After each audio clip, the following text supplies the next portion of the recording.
Mega Nandamuri అభిమానుల మధ్య వైరం గురించి కొత్తగా చెప్పాల్సిన పని లేదు. ఈ వైరం దశాబ్దాల నుంచి సాగుతోంది.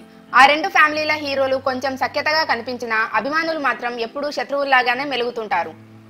ఈ మధ్య సంక్రాంతికి చిరంజీవి బాలకృష్ణల సినిమాలు రిలీజ్ అయినప్పుడు ఫ్యాన్ వార్స్ ఏ స్థాయిలో నడిచాయో తెలిసిందే. ఇరువురు హీరోల మధ్య ఉన్న స్నేహం గురించి చెప్పిన అభిమానులు మాత్రం తగ్గలేదు. ఈ నేపథ్యంలో రామ్ చరణ్ నిర్మాణంలో జూనియర్ ఎన్టీఆర్ సినిమా చేయబోతున్నాడన్న రూమర్ ఇండస్ట్రీలో కలకలం రేపింది.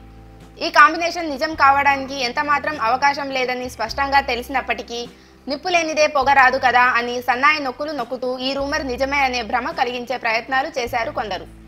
మీడియాలో కూడా ఈ వార్త జోరుగా ప్రచారమైపోయింది. కానీ 2 రోజులు గడిచాక తేలిన వాస్తవం ఏమిటంటే ఇది జస్ట్ ఒక గాలి కబురు మాత్రమే.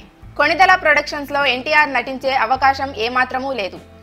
త్రివిక్రమ్ దర్శకత్వంలో ఎన్టీఆర్ చేయబోయే సినిమాను నిర్మించబోయేది హారిక అండ్ హాసిని క్రియేషన్స్. వాళ్ళు ఇప్పటికే ఈ సినిమా గురించి అఫీషియల్ అనౌన్స్మెంట్ కూడా ఇచ్చారు. త్రివిక్రమ్ సన్నిహితుడైన రాధాకృష్ణ ఈ క్రేజీ ప్రాజెక్ట్ నుంచి ఎందుకు తప్పుకోవాలని అనుకుంటారు? ఆయన్ను మీడియా వాళ్ళు సంప్రదించే ప్రయత్నం చేస్తే అసలు ఈ రూమర్ ఎలా పుట్టిందో అర్థం కావడం లేదన్నారు. మరోవైపు ఎన్టీఆర్ సినిమాల వ్యవహారాలు చూసే PRO సైతం మీడియా వాళ్లకు ఫోన్ చేసి చరణ్ నిర్మాణంలో ఎన్టీఆర్ అనే వార్త శుద్ధ అబద్ధమని తేల్చేశారు. దీంతో ఈ కాంబో గురించిన రూమర్ కామెడీ అయిపోయింది.